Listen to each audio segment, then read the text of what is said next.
Je vous dis bonjour en ce mercredi et je vous remercie d'être sur RTI 1 pour votre matinale multivitaminée. Matin Bonheur s'installe. Bonjour chez vous.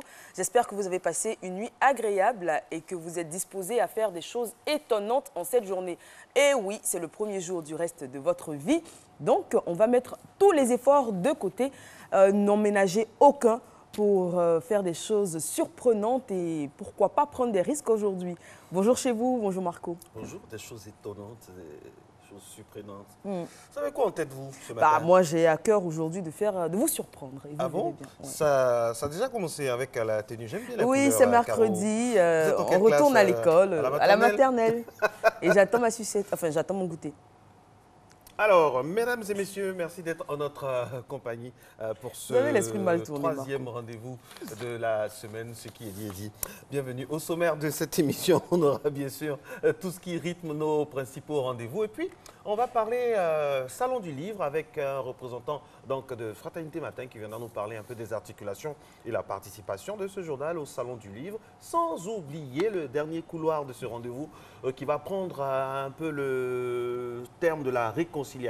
Couple en crise, comment se réconcilier? Et puis il y aura les petits reportages et puis les petites informations que Vicky, notre délicieuse assistante, a glissées pour nous, qui vont bien entendu rythmer cette émission. Allez, au pas de course maintenant. 1, 2, 1, 2. C'est la gym, c'est parti.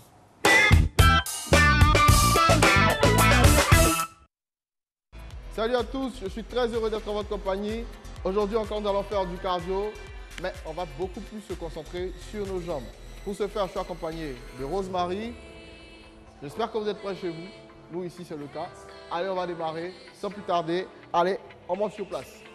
1, 2, 3, 4, 5, 6, 7, 8, 9, 10. Encore. 1, 2, 3, 4, 5, 6, 7, 8, 9.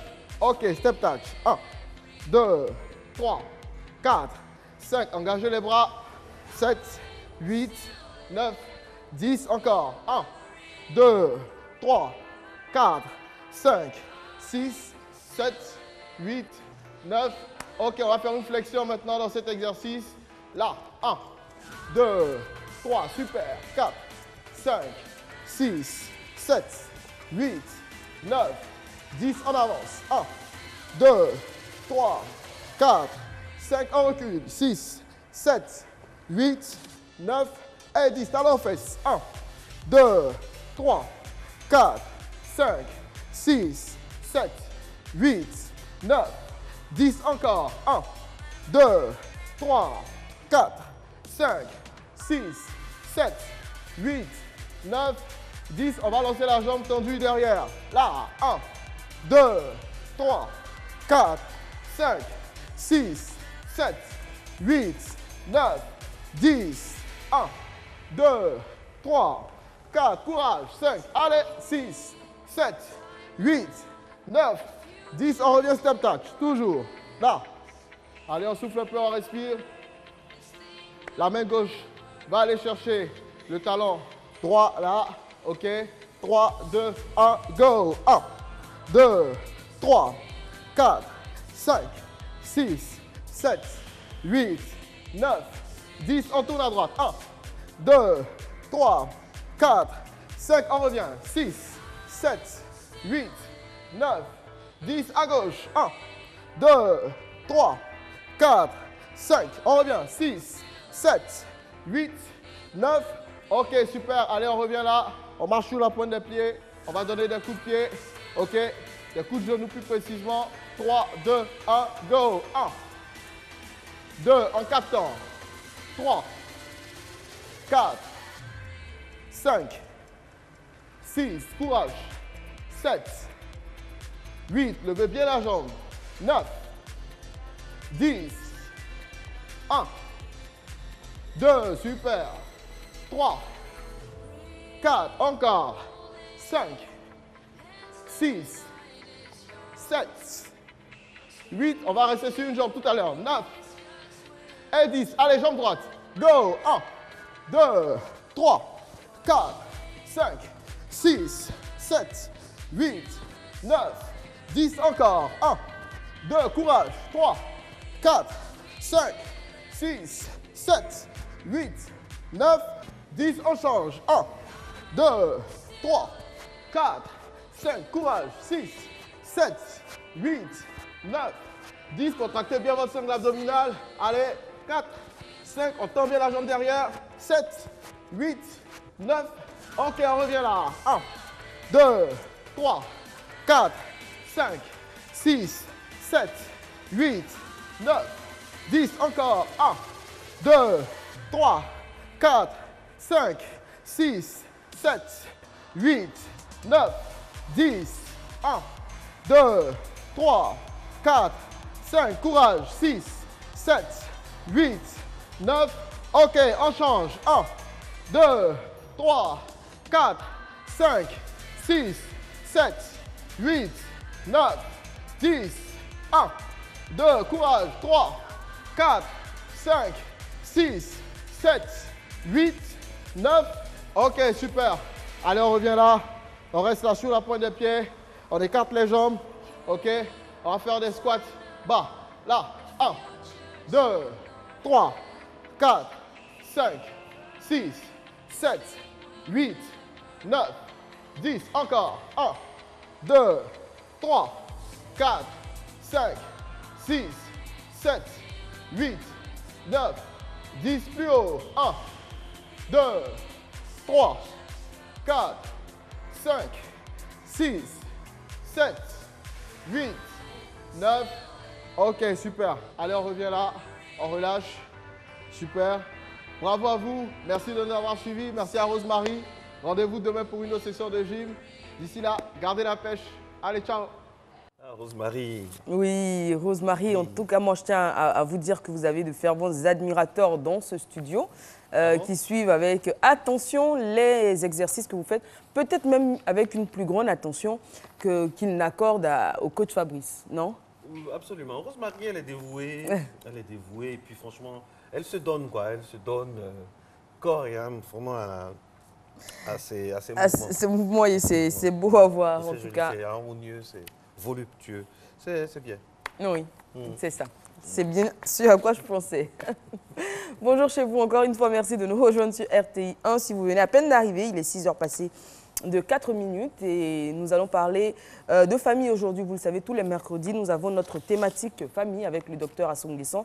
Et la semaine dernière, nous avons entamé un entretien concernant la réconciliation des couples en crise. Et vous avez été tellement nombreux à réagir que toutes vos questions n'ont pas pu être posées sur ce plateau. Nous avons reconduit ce thème pour une phase 2. Vous pouvez toujours poser vos questions. Elle sera installée en fin d'émission à partir de 7 h, on dira, pour y répondre. Et puis, on reviendra également sur le Salon du livre d'Abidjan qui démarre incessamment. On parlera donc de ce salon-là avec M. Lasme Clément, qui est responsable pédagogique à Fraternité Matin. Et puis, on tient également à remercier le procureur, M. Adou Richard, qui était présent sur ce plateau hier et qui, on va dire, son intervention a été fortement appréciée des matinophiles et puis également de ceux de l'après-midi qui nous regardent en rediffusion et même en replay sur nos démembrements digitaux. Merci beaucoup à lui, il sera là peut-être très bientôt pour répondre à d'autres questions. Aujourd'hui, c'est le mercredi 24 mai et tenez-vous bien, mesdames et messieurs, c'est la journée mondiale du bricolage, créée peut-être en hommage donc à tous les bricoleurs et aussi les bricoleuses. Cette nouvelle journée mondiale consacrée au bricolage se déroule le 24 mai. Autant dire que cela peut tomber également en plein milieu de semaine. À l'origine de l'idée, on retrouve Christian et Philippe, deux chefs d'entreprise qui vendent en ligne des produits de bricolage et qui ont créé un site internet dédié à l'événement. Et celui-ci renvoie d'ailleurs habilement au concours qu'ils souhaitent proposer aux bricoleurs. En tout cas, on a tous l'âme d'un bricoleur ou d'une bricoleuse, c'est selon, et c'est très utile, surtout lorsque nous sommes dans un endroit assez reculé, où on n'a pas tout à portée de main. Il faut avoir cet instinct MacGyver. Vous savez MacGyver, le célèbre personnage de film qui arrangeait pratiquement tout. Donc, en tout cas, on pense à tous les bricoleurs, tous ceux qui, au sein de la sphère familiale, sont toujours prompts à pouvoir arranger, récupérer, faire de la récup, puis sauver des situations. Bonne fête aux donations. Moi? Oui, vous êtes bricoleur? Oui, je suis à mi-chemin entre la bricole et puis la réalité. Alors, je veux dire, est-ce que vous faites forcément, systématiquement, appel à un professionnel pour réparer, par exemple, une serrure ou comment ça s'appelle, le robinet quand il est bouché? L'évier. Alors, moi, je le fais toute seule, Marco. La dernière fois, mon évier était bouché, toute seule comme une grande. J'ai dévissé, je ne sais pas comment ça s'appelle, le bas, là. J'ai nettoyé et je visse les ampoules, je les dévisse, je les remplace. Non, moi, quand ça arrive au niveau de l'électricité, là, franchement, tu fais attention. Vous savez changer au moins une ampoule? Oui, mais je veux dire, quand il même je change les bouteilles de gaz et tout ça. Régler les douilles, tout ça. Quand il y a une affaire d'électricité dedans, là, franchement, zone interdite. Par contre, quand il s'agit de serrures, d'autres choses, de l'armoire qui coince, de la porte qu'il faut huiler pour que ça voilà quoi. Recoudre un bouton, par exemple, tout ça, c'est du bricolage, Marco. Recoudre un bouton, une chaussure qui est décollée, etc. Alors, une histoire étrange et insolite, ça s'est passé le week-end dernier aux États-Unis. Alors, un couple kidnappe un bricoleur pour réaliser les travaux de leur maison. Alors, ils ont carrément kidnappé ce bricoleur plutôt que de payer un professionnel. Ils ont eu l'idée étrange de l'enlever et de le séquestrer dans leur maison. Alors, les travaux n'étaient pas énormes, il fallait tout simplement changer une porte et puis faire de menus travaux, mais ils ont battu ce pauvre monsieur et ils l'ont vraiment séquestré. Donc, il a porté plainte et puis c'était aux États-Unis. Et on verra comment la chose va évoluer. Et puis, faites attention, hein, là, j'ai une histoire drôle que je viens de voir. Il y a un pasteur qui donnait des cours à des couples et qui dit comme ça, en substance, essayez d'être un bricoleur dans votre maison. Marie, soyez des bricoleurs parce que le petit frère qu'on invite toujours à la maison pour sauver une situation peut, au lieu de sauver la situation, non seulement vous enlever votre femme, mais gâter votre couple. Donc, soyez un bricoleur pour ne pas que d'autres personnes viennent intervenir dans votre couple. Voilà. Allez, c'était ça aussi la journée mondiale du bricolage. Bonne fête à tous les donatiens. Je rappelle que donatien est un prénom masculin qui vient du latin donatus, signifie donner, et qui a pour féminin Donatienne. Vous connaissez un Donatien? Oui, j'ai un très bon... je ne sais pas comment dire ça. C'est pas mon bon petit, comme on dit. C'est un jeune homme qui me rend beaucoup de services, en fait. Ah bon, c'est un bricoleur? Oui, il est agent immobilier. Il vient chez vous pour vous faire... Il s'occupe de beaucoup de choses. Il s'appelle Donatien. Il a eu pour je lui fais un gros bisou. Donatien, il y a de l'espoir. Alors, nous allons aller maintenant parler d'un tout autre sujet où la bricole est interdite parce que là, c'est cartésien. Il faut aller droit au but. C'est la qualité, en plus, au sein des hôpitaux. Regardez. Le document dans les mains de la ministre ivoirienne de la Santé, c'est le plan national de stratégie pour l'amélioration de la qualité des soins. Grâce à ce rapport remis ici par les partenaires au développement, le secteur hospitalier en Côte d'Ivoire devrait être plus dynamique et plus efficace. Le ministère de la Santé et de l'Hygiène publique, à travers des réformes, envisage de nouvelles approches de gestion, permettant une meilleure adéquation quantitative et qualitative entre l'offre et la demande en matière de santé, et ce, pour une prise en charge médico-socio-psychologique efficiente de nos populations. Nous parlons ici d'inscrire l'ensemble de nos établissements de santé dans la démarche qualité. Améliorer la qualité des prestations dans les centres de santé, une volonté politique qui devrait faire des heureux, des millions d'heureux. Parce qu'en Côte d'Ivoire, la question de la qualité des soins est un débat au quotidien. Quand tu vas dans les hôpitaux, là, il y a du monde. Même pour te prendre en charge, bon, c'est un peu difficile, quoi. Pour t'occuper de toi, c'est un peu lent. Je suis allé à l'hôpital pour un problème de maux de dents et je suis allé avec du monde. Vraiment, je me sentais très mal. J'avais très mal même. Bon, et disons que les docteurs sont là, ils sont en train de me regarder, les dentistes sont là en train de me regarder, pendant que je souffrais. Dans ce débat, les acteurs du secteur hospitalier sont interpellés. Interpellés aussi par la ministre Raymonde Goudou pour veiller à l'application effective du plan national de stratégie. J'ai souhaité de tout cœur que ce document soit une boussole pour le personnel de santé. Et aujourd'hui, nous en avons la concrétisation et je suis certaine que là, avec un suivi très rigoureux, que cela va nous permettre d'avoir de bons résultats. Une sollicitation bien reçue pour les responsables des centres de santé, comme ici dans ce centre de santé communautaire. La qualité est déjà ce à quoi ils s'attellent tous les jours. La qualité des soins commence nécessairement par d'abord l'hygiène, ensuite l'accueil, la disponibilité des médicaments et la présence du personnel dans la formation sanitaire. C'est cet ensemble-là qui constitue pour nous la qualité des soins. Et après cela, il y a aussi le suivi du malade. C'est le malade qui vient dans votre structure, comment il est traité, est-ce qu'il est suivi réellement? Et pour le suivre, il faut savoir s'il prend réellement les médicaments, donc on fait des visites à domicile. Au cas où nous estimons que le cas de la personne devient un peu dégradant, nous sommes obligés de référer la personne. Pour être plus efficace, eux aussi sollicitent le concours de l'État de Côte d'Ivoire. Les bâtiments n'ont pas évolué. Il n'y a pas eu de nouvelles constructions de bâtiments pour abriter de nouveaux malades. Et donc, ce sont les mêmes locaux. Depuis plus de 10 ans, plus de 15 ans, ce sont les mêmes locaux. Or, la population évolue. Donc, c'est tout à fait normal que d'autres viennent pour une salle où on devrait peut-être hospitaliser 6 personnes. Si on doit hospitaliser aujourd'hui 12 à 15 personnes dans la même salle, vous comprenez que les patients, les prescripteurs sont obligés de trouver des astuces, le temps de peut-être libérer un autre avant de faire entrer un autre.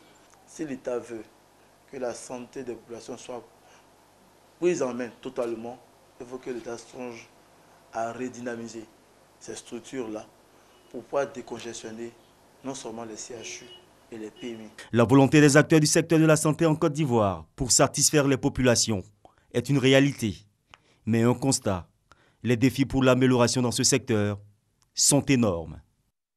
Absolument. Alors, parlant de santé, justement, il y a quelque temps, nous faisions référence ici au fameux riz en plastique qu'on craignait de retrouver sur les marchés ivoiriens. On disait que le Burkina avait démenti, le Sénégal également avait démenti la présence de riz en plastique sur leur territoire. C'est désormais chose faite en Côte d'Ivoire. Hier, une conférence de presse a été donnée au ministère ivoirien du Commerce sur ce fameux riz en plastique. Et M. Aimé Kwazan, directeur du commerce intérieur, l'affirme, il n'y a pas de riz en plastique en Côte d'Ivoire. Vous pouvez donc consommer le riz de façon sereine. Et sous toutes ses formes, il n'existe pas de riz en plastique en Côte d'Ivoire. C'est désormais confirmé. Et c'est une très bonne nouvelle. C'est une très bonne nouvelle. Parlant de qualité au niveau des hôpitaux, c'est très important, hein, le combat mené par Madame la ministre de la Santé. Quand c'est bon, il faut dire que c'est bon. Déjà, on a...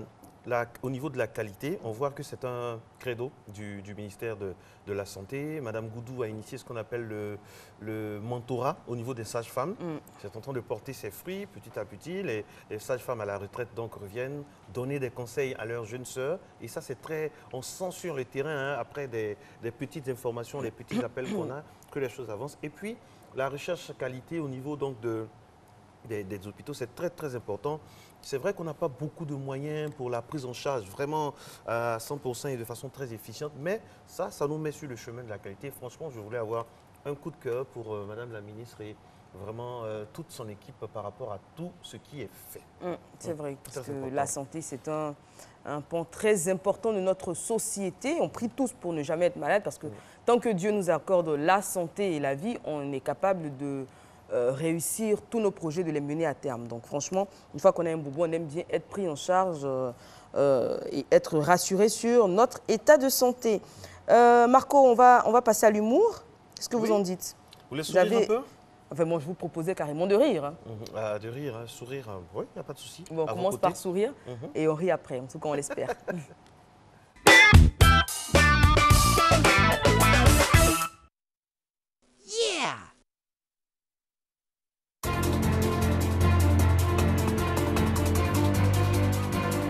Les zinzins ont été libérés.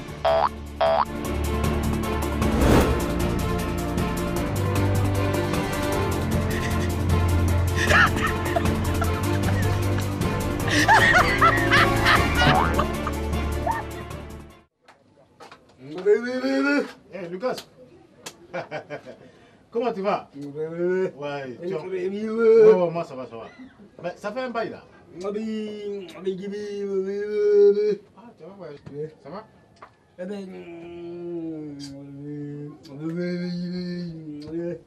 Tu pas fait. Assois-toi. Lucas.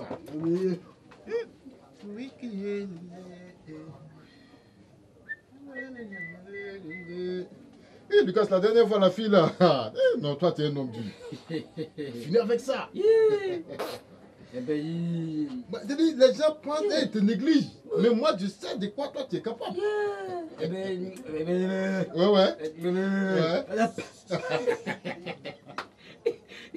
Arrête de tout là. Non, non, moi j'ai dit, mon moro, tu vas prendre ta dose. C'est bon? Hein? Ah, t'as touché ta chair, ok, excuse-moi. Oh, non, pardon. Je parle. Oui, c'est là-bas, je cherche là, je suis un peu. Excuse-moi.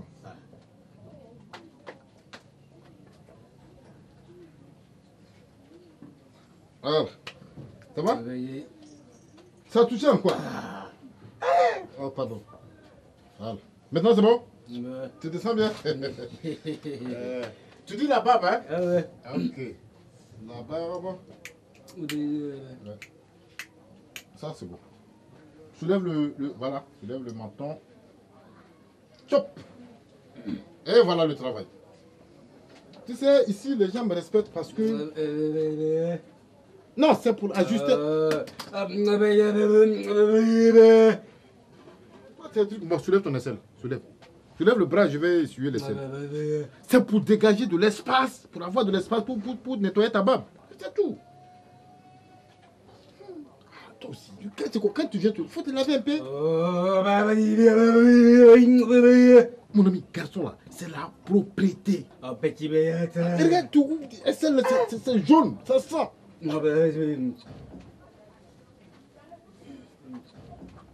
Tu lèves le cou, non, laisse tomber. Tu lèves le cou, tu lèves encore, tu lèves.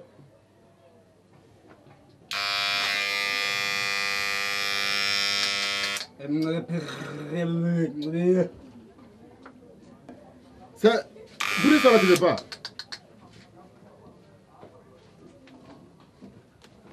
Pas de souci. Bon, c'est le bruit, tu veux pas, ça là, c'est gâté.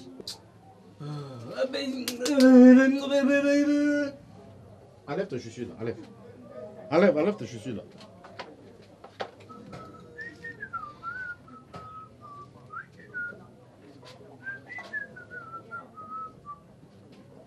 Ouais. Là. Non. Voilà, tu fermes les yeux. Ferme les yeux. Voilà. Tu n'ouvres pas les yeux avant que je ne te dise de les ouvrir, ok?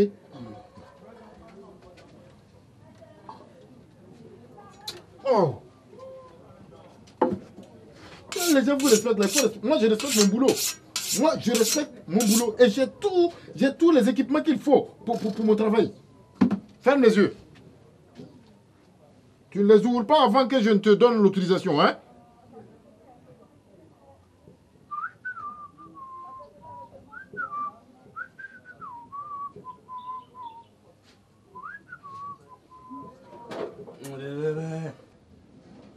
Quoi? Assieds-toi, on va se passer. Assieds-toi. Assieds-toi. Attends, on veut se passer. Je n'aime pas ça. J'ai déjà commencé.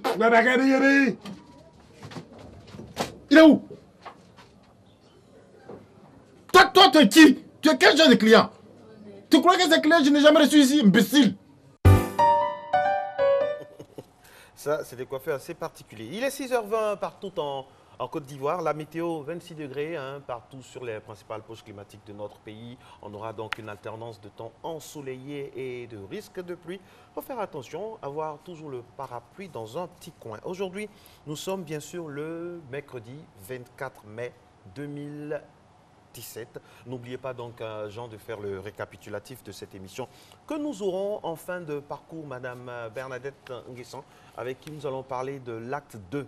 De comment sauver son couple en crise. Vous savez que la vie en couple n'est pas du tout un long fleuve tranquille. Il y a toujours des soubresauts. Mais quelque part, c'est tout ça qui pimente cette vie de couple. Seulement, il ne faudrait pas que tous ces soubresauts deviennent la devise de votre être ensemble. Donc, il faut franchement parfois avoir des attitudes, des feelings. Et puis, il faut que aussi l'environnement vous laisse respirer. Tout cela, on en parlera avec Mme Bernadette Nguessan qui donne beaucoup de séminaires qui ont beaucoup de succès. C'est cela qui fait que sa présence ici nous est nécessaire et surtout être rythmée par le fait que vous appréciez ces différentes interventions. Et puis, on va également parler du Salon du Livre. Ce n'est un secret pour personne. Les Africains en général, les Ivoiriens en particulier, ne lisent pas assez, selon des chiffres de l'UNESCO qui nous placent en mauvaise posture au niveau de la lecture.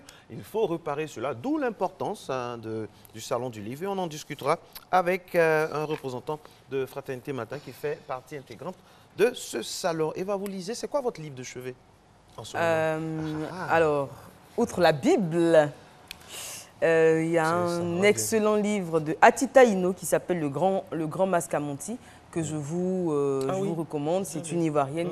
Ce livre est magnifique. Magnifique. C'est l'un des meilleurs que j'ai jamais lu. Et puis mon livre, je vais dire peut-être préféré de tous les temps, c'est Les Phrases de Binto. Les Phrases de Binto. Oui, c'est un classique de la littérature ivoirienne. On parle d'Akounoubé, Adiaké. Bah oui, 90% des Ivoiriens ont lu Les Phrases de Binto. Oui, okay. Moi, mon livre de chevet, c'est la Bible. Tout simplement. Et votre livre d'auteur, on dira, préféré? En ce moment, ce que je lis, c'est un auteur comorien. D'accord. Oui, Le Kafir du Kartala, c'est un très bon livre.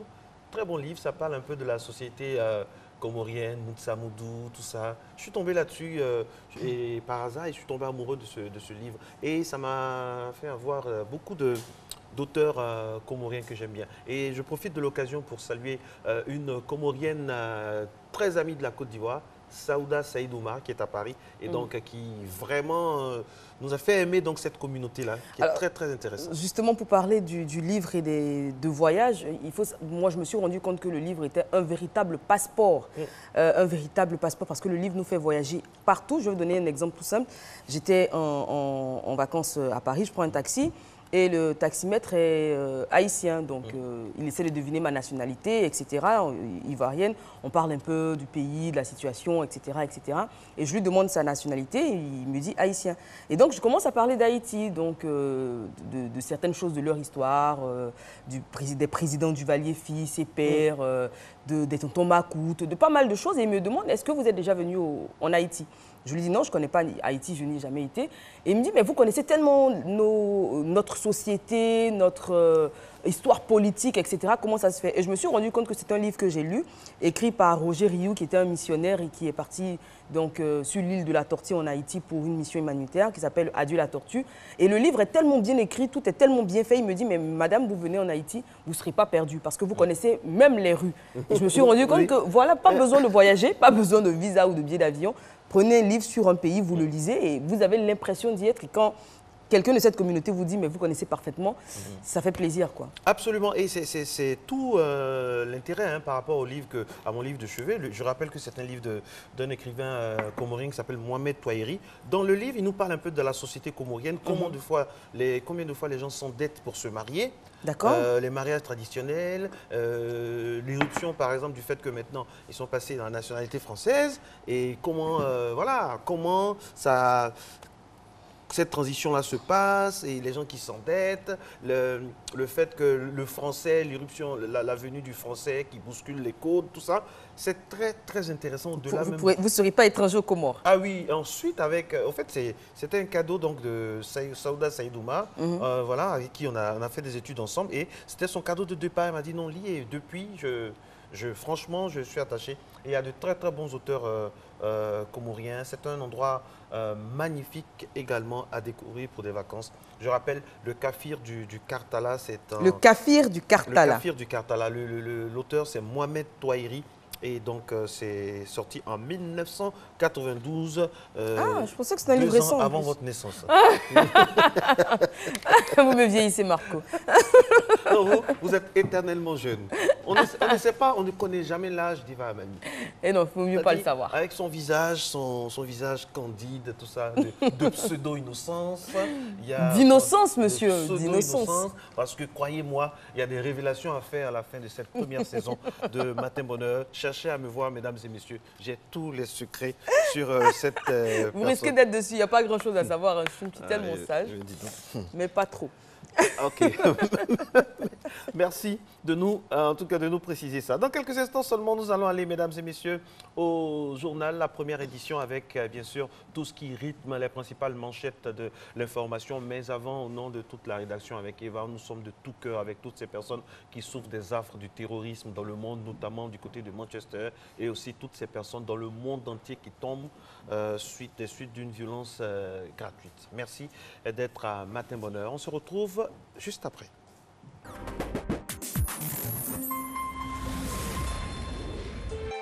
RTI 1, la chaîne qui rassemble.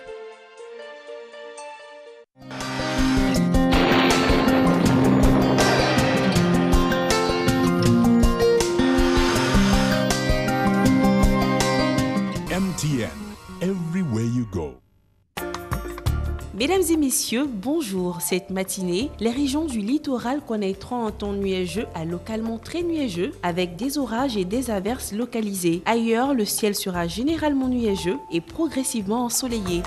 Côté variable, la maximale affichera 26 degrés à Abidjan, à Diaké ainsi qu'à Bondoukou, il fera 24 degrés. Boaké et Daloa, 23 degrés. À Dimbokro, il fera 24 degrés. 23 degrés à Gagnoa ainsi qu'à Korogo. 22 degrés de minimale à Mont et à Odiéné. 26 degrés à San Pedro, 25 degrés à Sassandra. Et enfin à Tabou ainsi qu'à Yamoussoukro, il fera 24 degrés. Pour l'après-midi, les régions du sud se maintiendront sous un ciel généralement nuageux avec le faible risque de pluie localisée. Le reste du pays sera généralement nuageux et ensoleillé en début de période. Mais en fin d'après-midi, le nord et l'ouest pourraient être intéressés par des foyers orageux isolés. Côté variable, pour l'après-midi, la maximale affichera 36 degrés avec une minimale de 31 degrés à Abidjan ainsi qu'à Diaké. 36 degrés de maximale à Bondoukou, 33 degrés à Boaké, 32 degrés sera observé à Daloa, 35 degrés à Dimbokro, 32 degrés à Gagnoa, 35 degrés à Korogo, 31 degrés de minimale à Mans dans la région du Tompi, 36 degrés à Odiéné, 31 degrés à San Pedro, Sassandra et Tabou. Et enfin, à Yamoussoukro, il fera 33 degrés. Très bonne journée à toutes et à tous.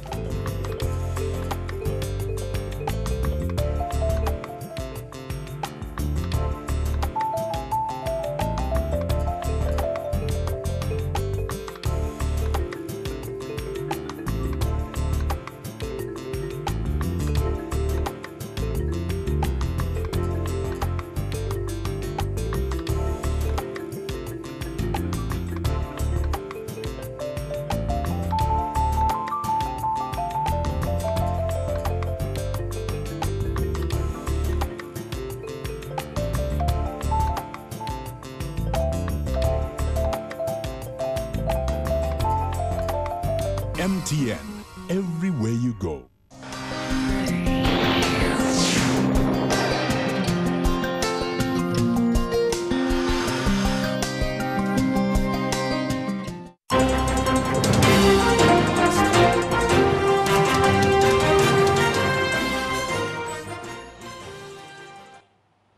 Bonjour à tous et bienvenue dans ce 6h30.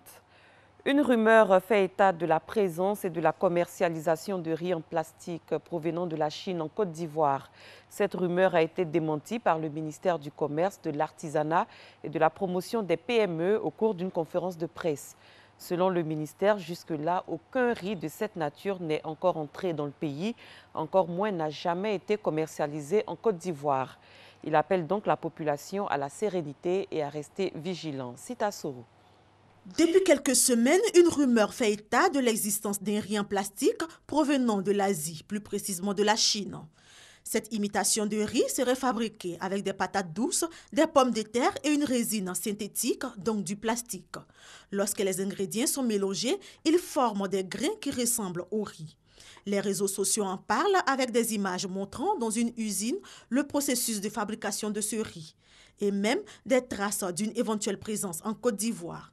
Face à une telle rumeur, le ministère du Commerce, de l'Artisanat et de la Promotion des PME a procédé à plusieurs tests sur le riz. Les résultats ne démontrent aucune présence de riz en plastique en Côte d'Ivoire.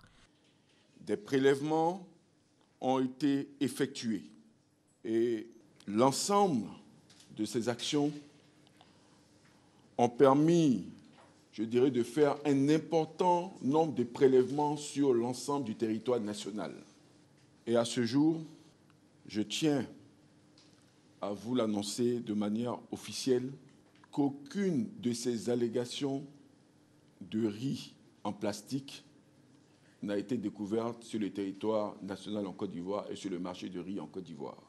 Notre département ministériel procède depuis 1 an, en collaboration avec le groupement des importateurs de riz de Côte d'Ivoire, le JIDARCI, dans le cadre d'un protocole d'accord, à un contrôle systématique des importations sur tous les types de riz importés en Côte d'Ivoire, et ce, à la suite de l'alerte qu'on avait connue également sur les réseaux sociaux portant sur du riz toxique qui était donc déversé sur les marchés d'Afrique de l'Ouest.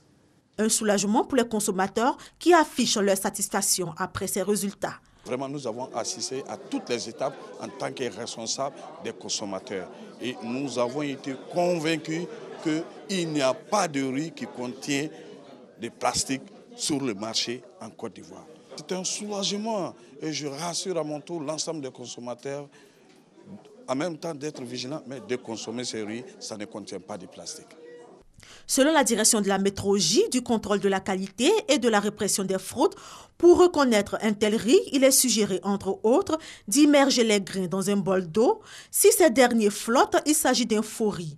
On peut également faire cuire quelques grains dans une poêle. S'ils sont en plastique, ils fondront sous l'effet de la chaleur. Le Conseil des ministres a décidé il y a une semaine du plafonnement des prix du logement social à 12 500 000 francs hors taxes et celui du logement économique à 23 millions de francs CFA hors taxes. Comment les acteurs apprécient-ils cette décision gouvernementale? Des éléments de réponse avec Francis Boifou. Construction des logements sociaux et économiques en Côte d'Ivoire. Le projet s'étend sur toute l'étendue du territoire. L'opération lancée par le gouvernement devrait permettre aux Ivoiriens économiquement faibles d'avoir un toit.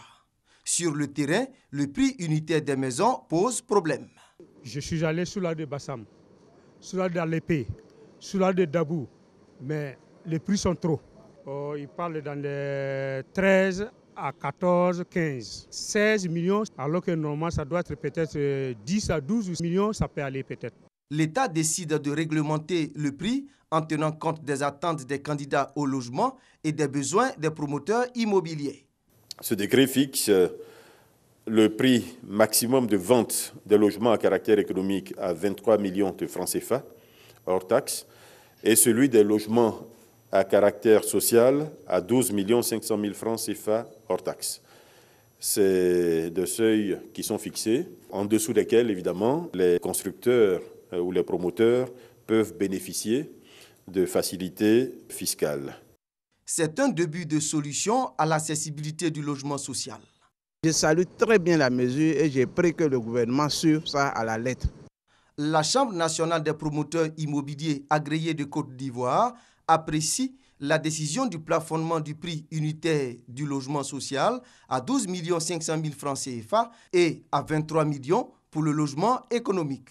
Au-delà de la prise de ce décret par l'État que nous trouvons vraiment salutaire, il faut maintenant que les clients ou les futurs clients puissent avoir des crédits auprès des banques. Donc l'action des banques doit se traduire par l'octroi des crédits pour ceux qui ont des comptes en banque, évidemment à des taux de sortie qui n'excèdent pas les 5,5% sur une durée d'au moins 15 ans. Évidemment, ceux qui n'ont pas de compte dans les banques, qui sont dans le secteur informel, ceux-là, l'État doit imaginer en fait une sorte de fonds de garantie pour que cela soit soutenu auprès des opérateurs immobiliers ou auprès des éventuels financiers.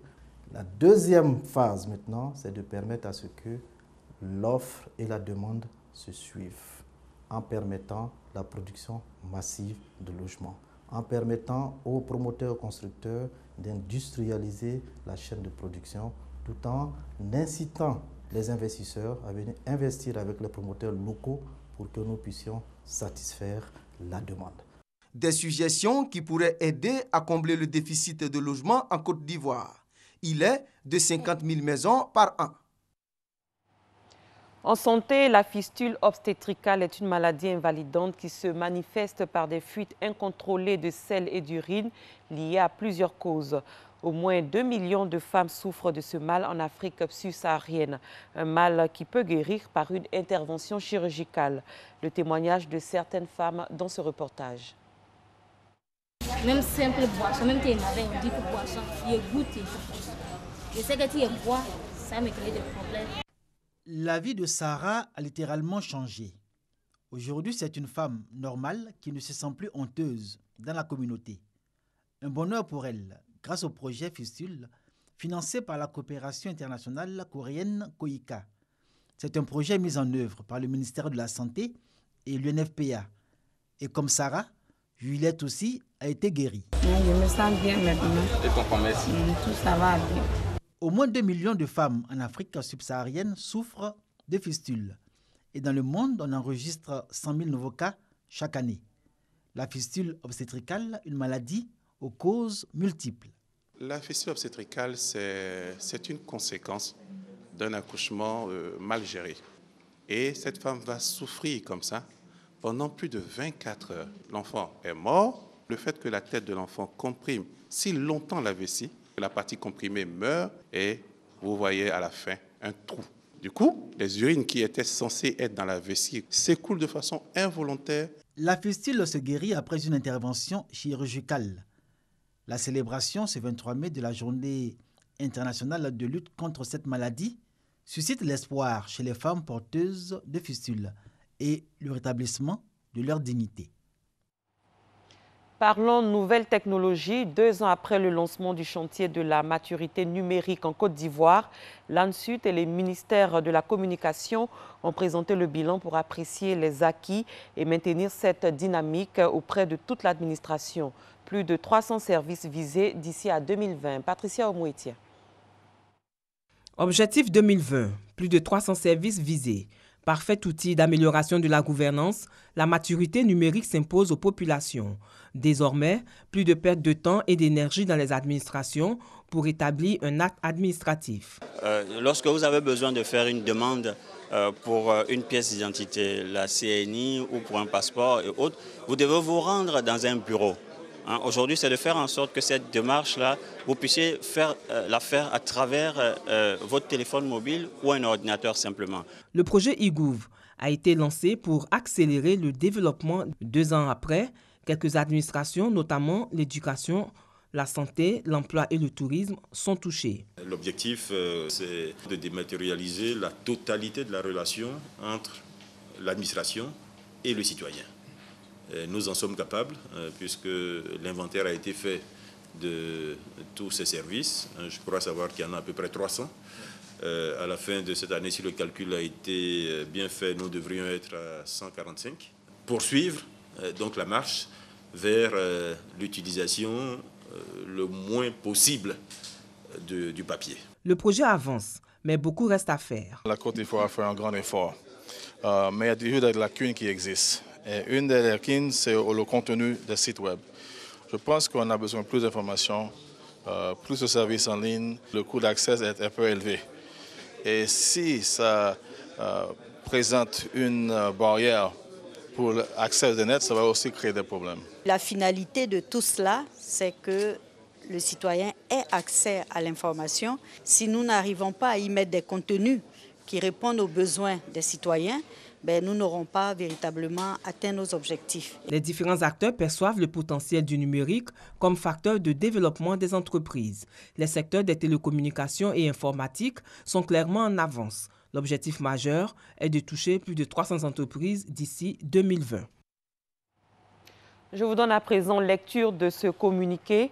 Le ministre de l'Emploi et de la Protection sociale porte à la connaissance des populations vivant en Côte d'Ivoire qu'en application du décret numéro 2011-371 du 4 novembre 2011, modifiant et complétant l'article 2 du décret numéro 96-205 du 7 mars 1996, déterminant la liste et le régime des jours fériés, le jeudi 25 mai 2017, jour de l'Ascension, est déclaré jour férié et chômé sur toute l'étendue du territoire national. pour les signataires de la Convention collective interprofessionnelle du 20 juillet 1977 et conformément aux dispositions de l'article 64 et de la dite Convention, le jour de l'Ascension est déclaré jour férié, chômé et payé, signé par le ministre Jean-Claude Kouassi. Le gouvernement a décidé de mettre les athlètes dans les meilleures conditions en vue d'une bonne participation au 8e Jeux de la francophonie. Il a donc débloqué 549 millions de francs CFA pour leur préparation et leur participation à ces Jeux. Les 8 fédérations engagées pour ces Jeux ont reçu les premiers chèques au cabinet du ministre François-Albert Amicha au plateau Issaïou. L'État finance la participation des athlètes ivoiriens au 8e Jeux de la francophonie. Une enveloppe de 549 millions de francs CFA a été dégagée.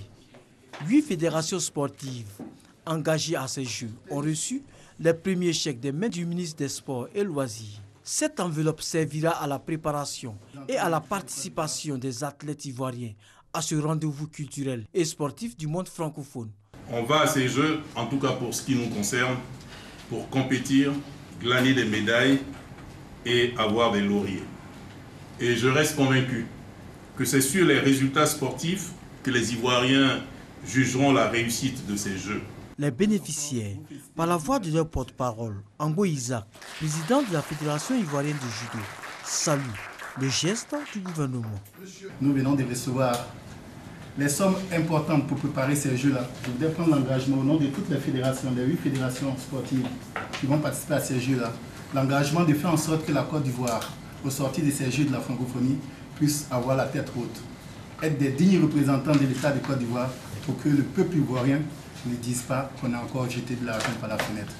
La délégation ivoirienne, composée de 240 personnes, compte 137 athlètes et une quarantaine d'encadreurs.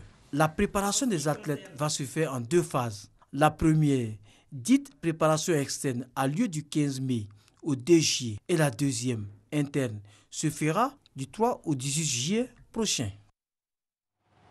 À l'étranger, les policiers anglais ont annoncé avoir identifié l'auteur de l'attentat perpétré lundi à Manchester à la fin d'un concert de la chanteuse américaine Ariana Grande.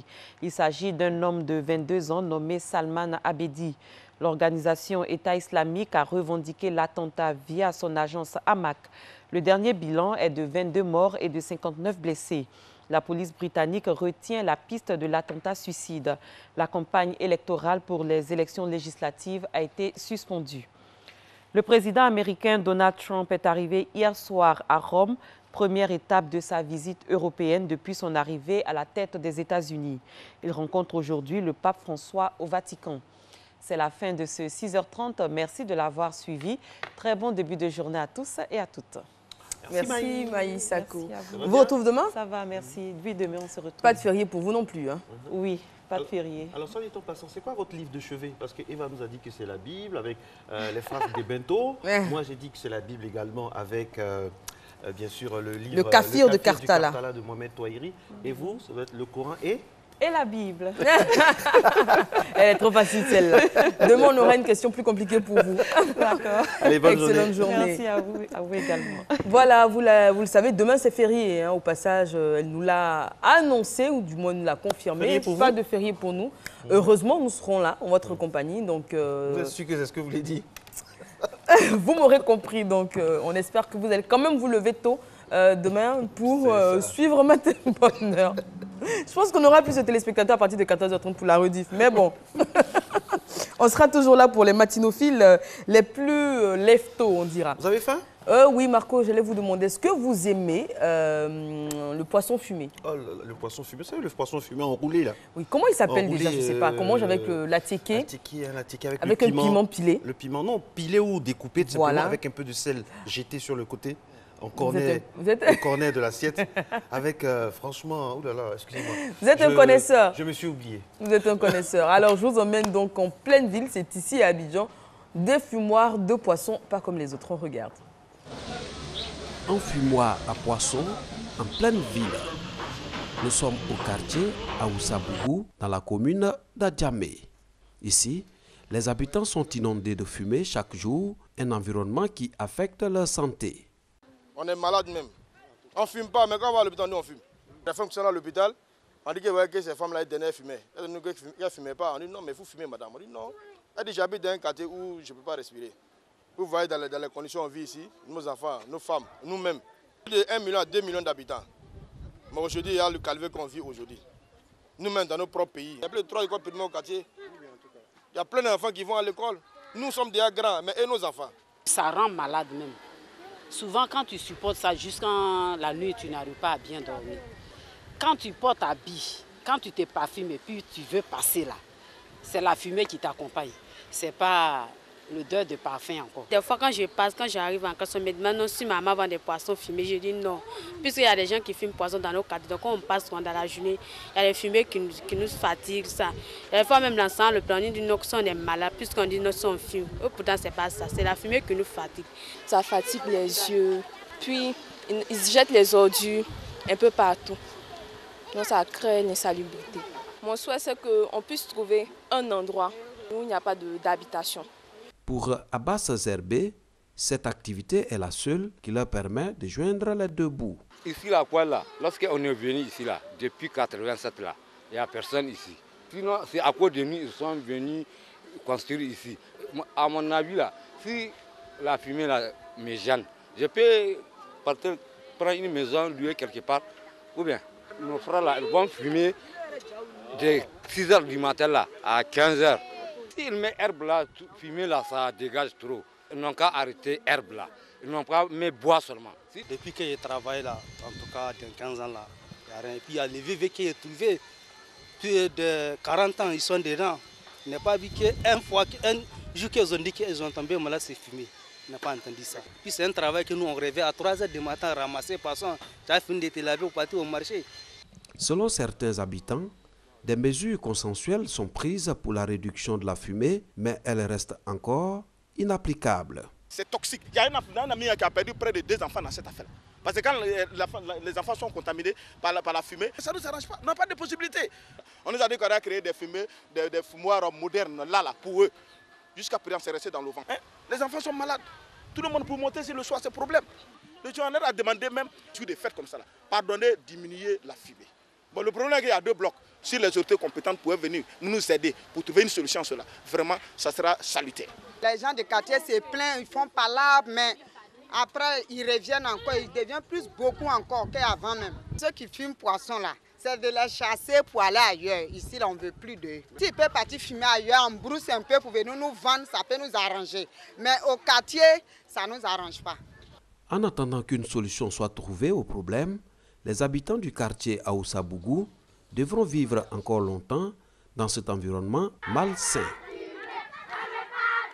Ouais, c'est bien bon hein, la nourriture, mais franchement, il faut penser aussi à la santé, aux poumons des riverains, parce que ça craint, hein, ça craint. Alors franchement, nous, on faisait l'éloge de ce poisson, on ne savait pas dans quelles conditions il était fumé. Et c'est vrai que pour les personnes qui habitent dans ces zones, c'est très inconfortable. Par contre, beaucoup de lait.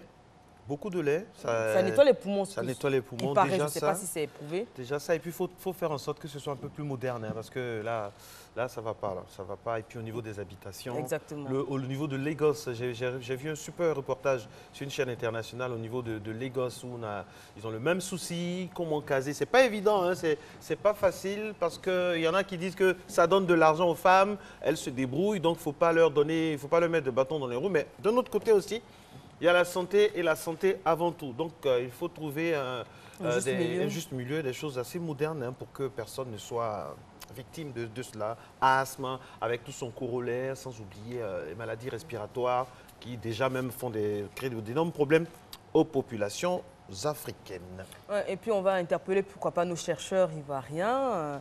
Pourquoi ne pas créer, par exemple, des fours artisanaux hein, bien fermés, je ne sais pas moi, en terre, je dis ça, je dis rien, en argile ou ce que vous voulez, pour aider ces populations-là. Parce que, et j'en profite pour remercier Edouard Delazière et Guillaume Zéré, nos 2 reporters, qui sillonnent la ville d'Abidjan, qui attirent toujours notre attention sur des sujets de société, sur des particularités de certaines communes. auxquels, par exemple, on ne fait plus toujours attention. Ça. On passe devant tous les jours et eux, ils ont cet œil exercé là. Et franchement, merci à vous pour ces pépites que vous nous ramenez. Et puis, n'oubliez pas que si vous avez des idées, si vous avez des suggestions, si vous avez des reportages, vous êtes témoin d'un fait, eh bien, contactez-nous via notre page Facebook, Twitter ou en tout cas, appelez-nous. Le numéro donc est disponible sur nos réseaux sociaux. Vraiment, nous ferons fort d'envoyer nos reporters terrain, nos JRI, les journalistes reporters d'images, afin d'avoir vraiment la réalité. Nous arrivons maintenant à la dernière ligne droite de cette émission avec maintenant la psychologie qui va s'inviter sur ce plateau. Madame Bernadette Asso-Nguessan est là. Elle est en train de mettre ses papiers en ordre. Aujourd'hui, comment sauver son couple, comment se réconcilier?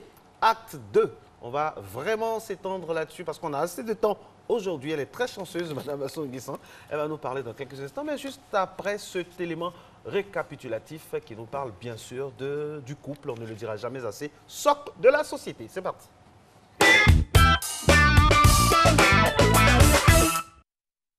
Après 2 ans de mariage, le couple Bois a vécu une crise qui a failli briser complètement leur relation.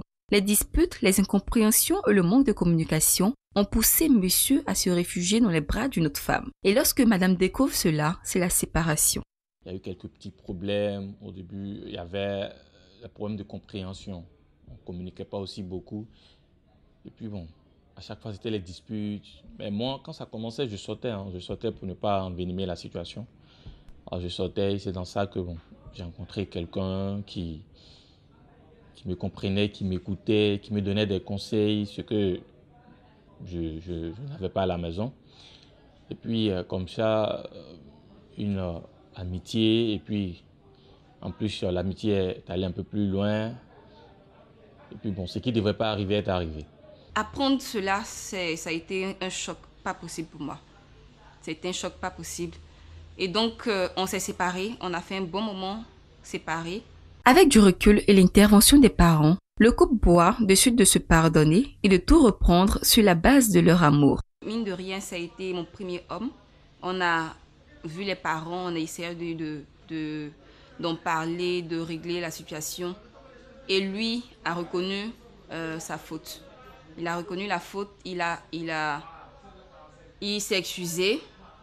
Et je pense que c'est douloureux, c'est vrai, c'est douloureux, c'est dur, mais quand on aime, il faut pardonner.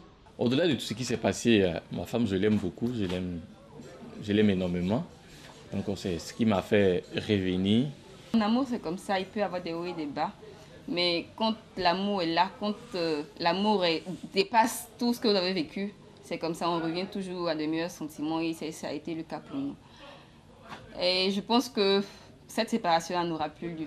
Contrairement au couple Bois, qui a réussi à se réconcilier après de grosses turbulences, Seka Fulgence, lui, n'a pas pu passer ce cap, après avoir découvert l'infidélité de sa femme. Un jour, je découvre dans son téléphone, pendant qu'elle dormait, je découvre des messages vraiment pas plaisants.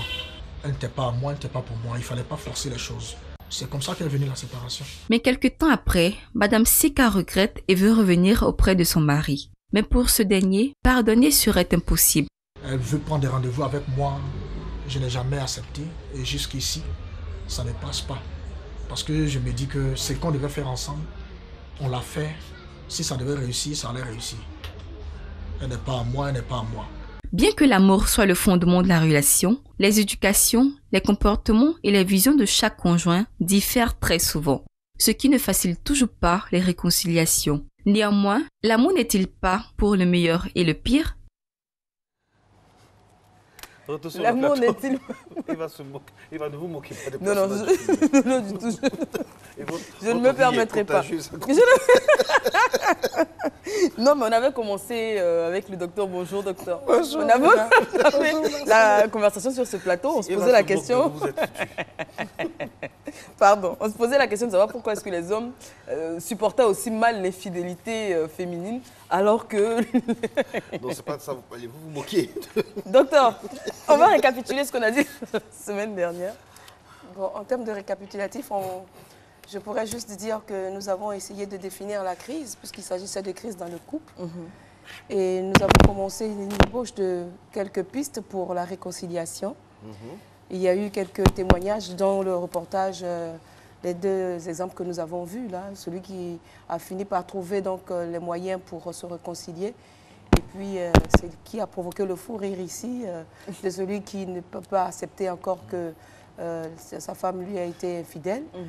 Mais toujours est-il que, comme nous l'avons dit tantôt, c'est que le couple, c'est une entité. Et donc, en tant qu'entité, il y a un stade de développement de cette entité-là, comme l'être humain qui part de l'enfance jusqu'à l'adolescence et qui va jusqu'à l'âge adulte, avec à chacune des étapes des moments de crise. Il y a les crises de croissance, il y a les crises psychologiques, il y a un certain nombre d'éléments qui jalonnent donc le développement. Et aucun développement ne peut se faire véritablement sans une crise, sans une remise en question. La crise survient pour permettre aux uns et aux autres de remettre les choses en question et de fixer de nouvelles bases pour continuer. Voilà ce que je pourrais dire. Ça, c'était le volet crise que nous avons longuement abordé la semaine passée. Aujourd'hui, c'est plus positif, entre guillemets, on va parler réconciliation. Comment se réconcilier? Parce que c'est tout un art aussi, se réconcilier dans un couple. C'est tout un processus, c'est un cheminement. Et la réconciliation pose les bases de la prévention d'une crise future, n'est-ce pas? Tout à fait, cela peut se dire ainsi, mais disons que s'il n'y a pas de réconciliation, il n'y a pas de vie. Parce que si on s'arrête juste à la crise, c'est fini, il n'y a plus rien après. Donc il est important de conjuguer la vie avec la réconciliation. Il s'agit d'une conjugaison de la vie avec la réconciliation. Nous disons qu'il faut avoir des amis. Et les amis dont nous parlons, il ne s'agit pas de personnes physiques nécessairement, mais des amis en termes de valeurs, de conduite et de valeurs de vie, des amis qui vous accompagnent dans ce processus-là, des amis sur lesquels vous pouvez compter quand la crise survient. Nous avons parlé de la franchise, par exemple, de l'amour, nous avons parlé du pardon, nous avons parlé de la patience. Un certain nombre d'amis dont il faut pouvoir s'entourer et partager, parce que si cela est juste mes amis à moi et cela ne sont pas les amis de mon conjoint, cela peut poser un problème. Absolument. Et c'est ce qui est le cas du deuxième couple. Certainement que l'épouse ou lui-même à son propre niveau a des amis comme la patience, comme la tolérance, comme le pardon et tout cela. Mais si les valeurs ne sont pas partagées, quand survient la crise, chacun va de son côté. Celle qui a les amis comme la patience va user de patience, dira les choses vont aller mieux, mais l'autre partie, n'ayant pas les mêmes amis, ne pourront pas suivre les mêmes conseils. Donc, le processus de réconciliation, c'est un processus de vie. Et il ne faut pas se précipiter dans la réconciliation. Quand la crise survient, il faut laisser le temps à la crise de faire son temps. D'accord. Il faut laisser le temps à la crise de faire son temps. Pourquoi? Parce que si vous intervenez trop tôt, des stigmates peuvent rester en nous. On les a cachés, mais elles nous attendent au tournant, au détour d'une autre difficulté. Et la crise peut ressurgir beaucoup plus grave. Donc, déjà, laisser la crise prendre son temps de courir, elle va finir par s'arrêter. Elle va finir par s'arrêter. À quel moment on sait que la crise est terminée? Quand l'un ou l'autre des partenaires est plus disposé à écouter ou comment on le sait? Oui, alors comme il s'agit de couple, les deux partenaires se connaissent bien, connaissent les habitudes des uns et des autres. Quand on est fâché, il y a une façon de manifester sa colère quand on n'est pas content. Quand on parle de crise, cela veut dire que ce n'est pas juste passagèrement juste une crise de colère, ce n'est pas juste ça. Une crise est beaucoup plus profonde, elle est beaucoup plus grave. C'est quelque chose qui amène... La crise est une dislocation, c'est une rupture. Et donc, quand on est dans cette rupture-là, on adopte d'abord une position. Par exemple, quand je reviens sur le premier élément, la dame qui a trouvé son mari dans une situation pas très confortable, d'abord, on n'est pas content. Et puis, le mari aussi a le temps de prendre conscience qu'effectivement, ce que j'ai fait pose problème à mon partenaire de vie. Et donc, laissez le temps. On se rend bien compte quand les choses vont bien, quand les choses commencent à revenir. La réconciliation, elle est d'abord intérieure. Elle est d'abord intérieure. Donc, on sent intérieurement qu'on est prêt à se réconcilier, à aller vers l'autre. La réconciliation, c'est aller vers l'autre pour refaire les choses. Donc, intérieurement, on se réconcilie avec soi-même. Qu'est-ce qui a provoqué la crise? Qu'est-ce qui a été la crise? Quelle a été ma part dans la crise que nous avons reçue? parce que comme nous disions la dernière fois, quand on parle d'infidélité, l'infidélité n'est pas forcément la faute, c'est peut-être une conséquence de quelque chose qui se trame dans le couple. Voilà, et de l'attente qui se vit dans le couple. Donc, il y a toujours une part de responsabilité de chacun des partenaires quand la crise survient. Donc, intérieurement, je me réconcilie avec moi-même. J'ai fait le point et j'ai vu ma part de responsabilité, quoique extérieurement, je suis la personne outragée, je suis la personne blessée, mais quelle a été ma part de responsabilité dans ce qui est arrivé? Quand j'ai fini de me réconcilier avec moi-même, alors la réconciliation est possible avec l'autre. Et on met donc en place un certain nombre de choses, de stratégies pour aller vers l'autre, parce qu'on connaît celui que nous avons épousé. Alors, les thérapeutes disent souvent que transformer une remise en question qui semble irréversible en une opportunité de rebond, c'est possible, mais surtout, gare à la précipitation. C'est ce que vous avez dit tout à l'heure. Alors, à côté de ça, je disais à l'entame de cette conversation que la réconciliation est un art. Votre manière de pardonner n'est pas la même que celle d'Eva, de celle de Marcelin. Voilà. Il y a des personnes qui ne vont pas officiellement, de façon vraiment claire, dire « je m'excuse, je demande pardon », mais ça se traduit dans les actes, dans la façon de faire, dans l'ouverture au niveau de la parole, tout ça. Alors qu'il y a d'autres qui attendent que ce soit officiel, que ce soit institutionnel. Alors, quand c'est comme ça... Oui, je veux dire, il n'y a pas de formule typique qui peuvent s'adapter à tout le monde. C'est un couple, c'est une entité, le couple se connaît et les deux partenaires se connaissent. Donc, dans la stratégie de la réconciliation, c'est le système de communication. Tout est la base de communication. Et la communication n'est pas seulement que verbale. Donc, elle est dans les gestes, elle est dans tout ce que nous faisons, dans notre comportement, dans tout ce que nous faisons, il y a de la communication. Et donc, un seul regard suffit pour qu'une grave crise puisse prendre fin. Un seul regard suffit. Un seul regard suffit. Mais dans le regard, c'est le regard qui parle. Quelqu'un disait dans une chanson, le regard qui tue. Mais là, ce n'est pas pour tuer, mais c'est le regard qui répare. Donc, un seul regard qui répare suffit à désamorcer toute la crise et à apaiser tout ce qui s'est passé. D'accord? Et un geste suffit aussi. Je connais le geste qui peut apaiser mon compagnon ou ma compagne. Donc, ce geste-là, je le fais et je sais qu'elle est sensible ou qu'il est sensible à ce geste-là. Je le fais. Je n'ai pas besoin de parler. Il est sorti, je suis prête pour la réconciliation, quoi qu'étant offensé, mais je mets une atmosphère, une ambiance dans la maison de telle sorte qu'en arrivant, puisque je veux que c'est lui qui m'a offensé et qu'il vienne me demander pardon, puisque c'est cela, on pense être le cheminement. On pense que c'est celui qui est l'offenseur qui doit venir demander pardon. Voilà. Ça, c'est ce qu'on pense de façon générale. Mais puisque je suis prête, moi, à ce que aller à la réconciliation et que j'attends de lui de venir me demander pardon, mais déjà, je fais ma part. Quand il est sorti, le temps qu'il revienne du travail, j'ai déjà mis un certain nombre de choses disponibles à la maison, ne serait-ce que par peut-être la façon dont je vais ranger la chambre, la façon dont je vais ranger la maison, le repas que je vais servir, la façon dont je serai vêtue, qui va l'accueillir à la porte, qu'est-ce que je fais, je mets tout ce que je peux mettre comme complice de cette affaire-là, je les utilise. Les enfants, s'il y a des enfants, peuvent être complices de la chose. Le repas, c'est la complicité. Toute la douceur qui est mon ami, j'utilise tous les amis que j'ai à ma disposition pour préparer le terrain à la réconciliation. Donc, quand le mari entre, il y a moins de chances qu'il demeure encore dans la culpabilité. Parce que dans la mesure où il est celui-là qui est en faute, qui a peut-être dit le mot le plus élevé et qui a fâché, qui a provoqué la crise, mais il y a peu de chances, après avoir mis tout cela en place, qu'il puisse encore résister à dire non, je reste dans ma position de je ne vais pas demander pardon, je ne vais pas vers elle. Ça brisera donc la résistance et cette résistance brisée, la communication peut se rétablir et si la communication est rétablie, les choses vont se reconstituer. Alors, quand on parle de réconciliation, parce qu'il y a eu crise, bien évidemment, il y a des problèmes qui ont fait que le couple ne s'entendait plus. Il faut en tirer des leçons et éviter de reproduire les mêmes erreurs dans le futur. Oui, sinon on n'apprend pas. Et On apprend de nos erreurs et c'est l'expérience de la vie qui nous enseigne comment est-ce qu'il faut se conduire en couple.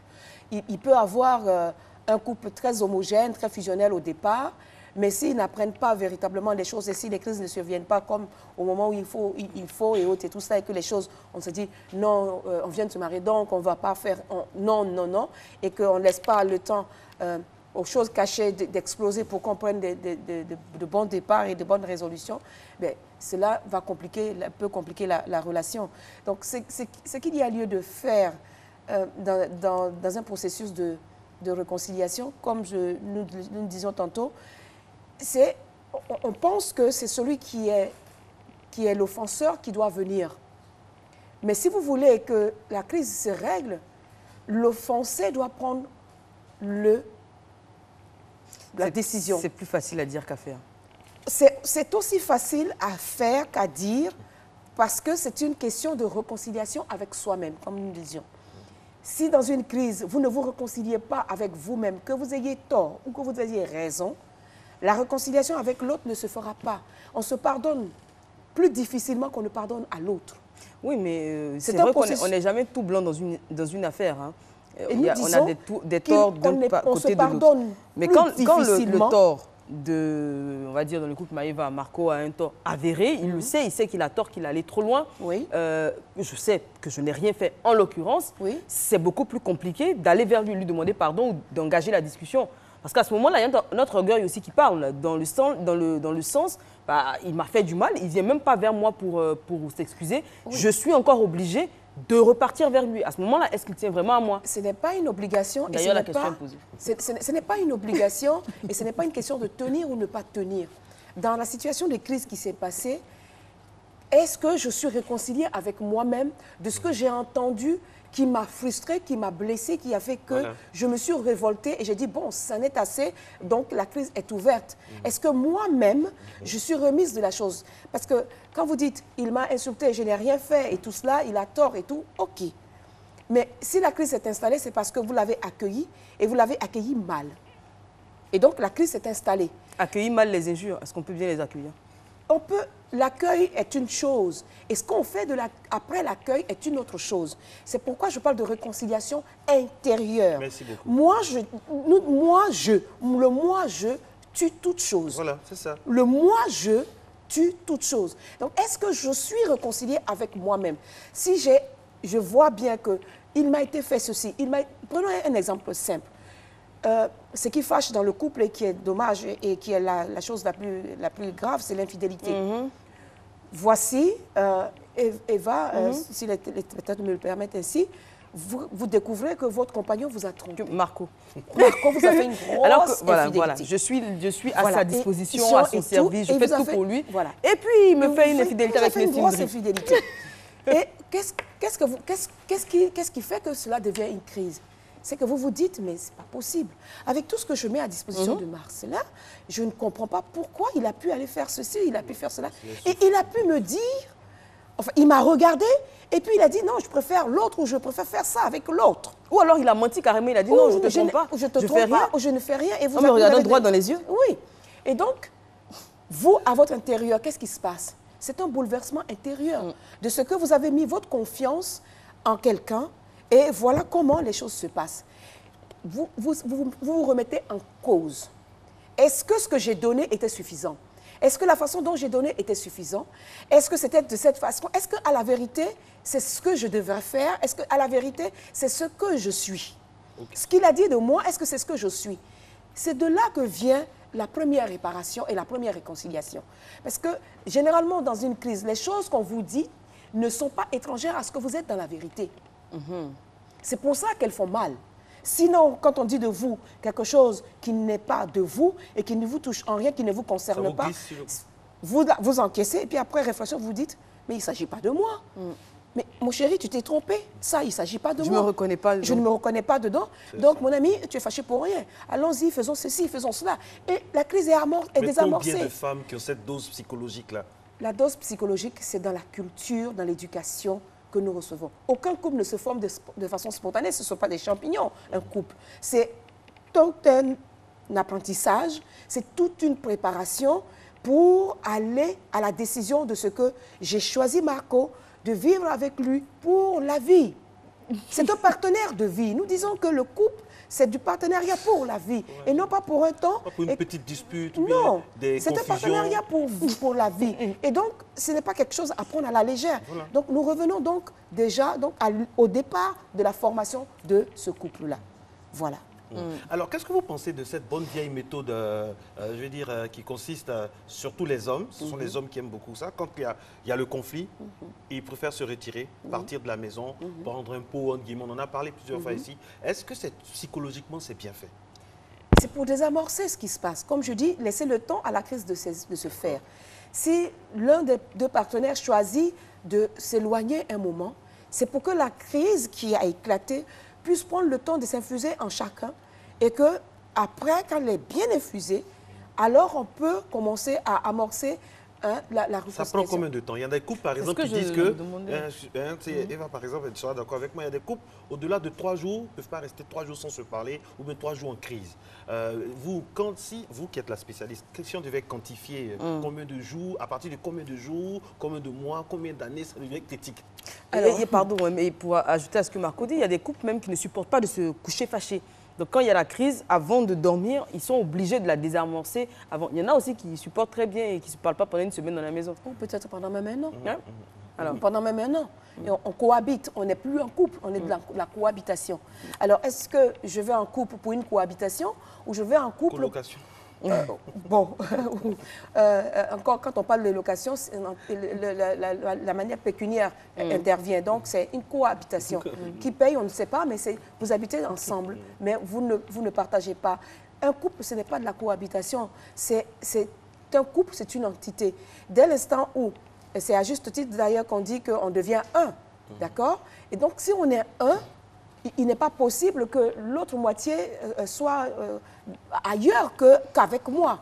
Et donc, quand vous me demandez de dire à partir de quel moment c'est critique, le tout dépend de l'identité de ce couple. Chaque couple est une entité, nous le disons et nous le répétons, que c'est une entité. Donc, chaque couple connaît. Comme Eva a déjà répondu, certaines personnes ne peuvent pas supporter de rester fâchées avant d'aller se coucher. Donc, on en parle et puis on trouve les voies et moyens, même si on n'a pas encore tout réglé, au moins on sait qu'on a déjà entamé les choses et on a déjà baissé la température. D'autres peuvent tout à fait supporter cette situation de crise. D'ailleurs, ça peut arranger les intérêts des uns et des autres. Pendant que nous sommes en crise, ça me donne toute la latitude d'aller voir ailleurs, ça me donne toute la latitude de ne pas honorer un engagement. C'est des faux fuyants, en fait. Donc, rester dans la crise, ça veut dire que à la base de ce couple qui s'est formé, il y avait un intérêt. C'était pas quelque chose de fondamental, mais c'était peut-être à cause du physique, à cause des choses éphémères. Et comme ces choses éphémères ont pris le temps de ne plus avoir la valeur qu'elles ont, eh bien, la crise survient, à la limite, c'est je suis sauvée. Je suis sauvée par cette crise, ça me permet de souffler, de ne plus lui parler, de ne plus avoir à honorer ceci, de ne plus avoir un certain nombre de choses. Ce que vous dites là me fait rebondir sur une chose. C'est vrai que dans certains couples, la crise survient parce qu'il y a un des partenaires qui ne veut plus de la relation, qui ne le dit pas ouvertement, qui laisse pourrir les choses pendant qu'il y en a un qui essaie de réparer, l'autre ne fait qu'empirer ou voire est carrément passif. Là, on est dans un... Oui. Une impasse. C'est un couple de malades. Nous disons malades entre guillemets parce qu'il y en a un qui accepte la souffrance. Donc lui, il est complètement sadique. Et l'autre qui... il ne sait pas que l'autre ne veut pas de la relation. Il ne le dit pas. Il ne le dit pas, mais comme je le dis, la communication dans le couple n'est pas que verbale. Elle est dans les gestes, elle est dans le regard, elle est dans l'attention, elle est dans tout un ensemble de choses. Et donc... si on ne communique pas et qu'on reste à souffrir, on est un bon maso. Et celui qui est là, qui profite de la situation pour continuer de taper, est un bon sadique. Et c'est pas un couple. C'est pas un couple. Ce n'est pas un couple. Une question qui va nous faire sourire. Bonjour Eva et Marco, bonjour à la dame que j'aime bien. J'ai une question pour le thème du jour. Est-ce vrai que pendant une dispute ou une crise, il ne faut pas se refuser du point de vue sexuel à son partenaire? Madame Pierre-Victorine. Bon. Ça, c'est un conseil que les mamans donnent. Ça, c'est le conseil qu'on dit. Qu'est-ce qui était à l'origine de cette crise. Si justement ce qui fait la crise se trouve là-bas, il faut régler avant d'y aller. Il n'y a pas de... Ce n'est pas une recette à utiliser pour tout, comme quand je fais un repas, à la fin du repas, je mets le sel. Et ceux qui ne mangent pas le sel, Qu'est-ce que vous pouvez leur conseiller? Est-ce que vous rebondissez ce qu'elle a dit? Comme je disais, on dit qu'il y a deux choses qu'on ne refuse, en tout cas pour les femmes, deux choses qu'on ne refuse jamais à son mari, la nourriture et le sexe. Voilà, parce que forcément, c'est un homme, il doit manger, il doit machin. Et si vous refusez, il ira chercher ça dehors. Quoique, on n'a pas besoin de refuser pour qu'il aille chercher dehors, mais c'est des conseils qu'on nous donne. Oui, mais ça, c'est un cas pratique. C'est un cas pratique. Ce pourquoi la crise a eu lieu, si c'est un problème sexuel, je ne pense pas que refuser ou ne pas refuser, ça n'intéresse même pas. Ça n'intéresse ni l'un ni l'autre. Mais si ça n'a rien de... Ça peut, par exemple, ça n'a rien de sexuel, parce que là, je vois un peu la préoccupation. Ça n'a rien de sexuel. Oui. C'est une dispute qui n'a rien à voir. Pour punir son partenaire, par exemple. En représailles. Il ne s'agit pas... Quand on est dans un... Ne confondons pas le couple et la vie en couple à une cour de justice. C'est malheureusement un certain nombre de choses que nous faisons et qui compliquent la vie en couple. Il y a trop de vengeance aussi dans les couples. Quand on dit que c'est son partenaire, j'utilise bien le mot partenaire de vie. Quand on est partenaire, on partage tout. Et donc, on fait tout pour que l'autre ait du plaisir, se sente bien et ait un bien-être. Et c'est le bien-être de l'autre qui fait mon bien-être à moi. Moi, j'aime cette image du monsieur qui, pendant la pluie, discute avec sa femme, mais qui tient le parapluie et qui se laisse mouiller. Oui. C'est le symbole du couple, ça. Exactement. J'ai le devoir de te protéger malgré tout. Malgré tout, franchement. Malgré tout, j'ai le devoir de te protéger. Et donc, quand on parle de « je vais me venger, je ne vais pas lui donner… » Cette expression, je l'aime bien. Vous dites que vous l'attendez quelqu'un au tournant. Qui conduit? Est-ce que vous connaissez l'itinéraire? Comme dit Eva, s'il va tout droit. Est-ce que vous connaissez l'itinéraire pour dire que je l'attends au tournant? Vous ne connaissez pas l'itinéraire, vous ne savez pas qui conduit et qui est dans la voiture. Qu'est-ce qui conduit? Est-ce un vélo? Est-ce une voiture? Formule 1. Il y a tellement de choses. Simplifions-nous la vie en disant que celui que j'ai choisi comme partenaire de vie est mon autre moi-même. Et c'est ce que Dieu nous enseigne. C'est lui qui est le concepteur de la vie, du mariage, du couple. Celui qui est l'autre moi-même, son bonheur est mon bonheur et mon bonheur dépend de son bonheur. Quand j'ai fini de construire cette phrase-là, tout ce qui veut arriver dans le couple, et les choses vont arriver, comme je dis, le couple est une entité qui se construit, qui se développe. S'il n'y a pas de crise, le couple mourra. Donc, il faut des crises pour que le couple puisse se remettre en cause et définir de nouvelles valeurs pour avancer. Donc, les crises sont salutaires pour le couple, mais ne profitons pas de ce qu'il y a une crise dans le couple pour, malheureusement, ce qui ressort dans les crises, c'est l'immaturité personnelle. Si je suis immature, cela va ressortir dans la façon de gérer mon couple et dans la façon de gérer les crises qui viennent dans mon couple. Une question, madame. C'est bien beau ce que la dame dit. Ça, c'est un téléspectateur anonyme. C'est bien beau ce que vous dites, madame Assou Nguessan. Mais le problème, c'est que le couple peut être solide, ils peuvent s'aimer, l'amour peut être réel. Mais parfois, on peut se confier aux personnes vraiment qu'il ne faut pas, enfin, comme c'est écrit. Et c'est cela aussi. La bonne foi du couple est parfois mise soumise à rude preuve par rapport à l'entourage. C'est la collègue du bureau qui va vous décourager. C'est le pote avec qui on prend une bière qui va vous éloigner de la réconciliation. Bref, parfois, l'environnement, il joue pour 70 à 80%. Parce que vous êtes immature. Ça, c'est ma réponse. Parce que vous êtes immature de confier votre vie de couple à un tierce. Ça ne vous concerne que vous deux d'abord. C'est quand vous n'avez pas pu régler et que, en ce moment-là, vous allez chercher de l'aide.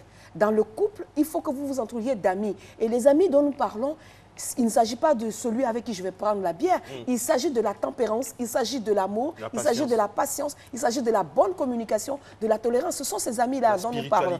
Et la spiritualité. Ce sont ces amis-là dont nous parlons. Il ne s'agit pas de laisser son couple être influencé par l'extérieur.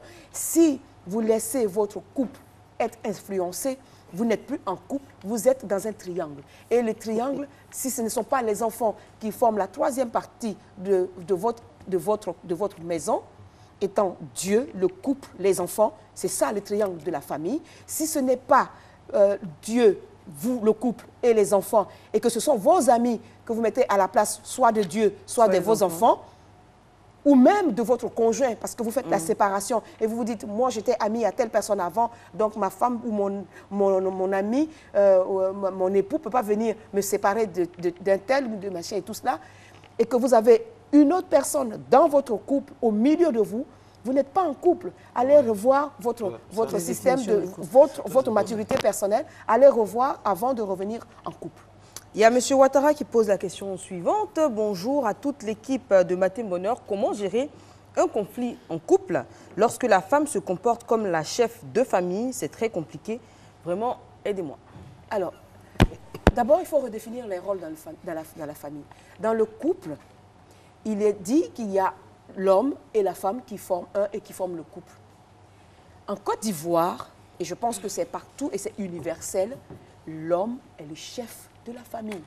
Quelle que soit la hauteur de ton porte-monnaie, quelle que soit la hauteur de ton rang social et tout cela, il faut que nous comprenions bien que l'homme est le chef de la famille, mais la femme est la maîtresse de la maison.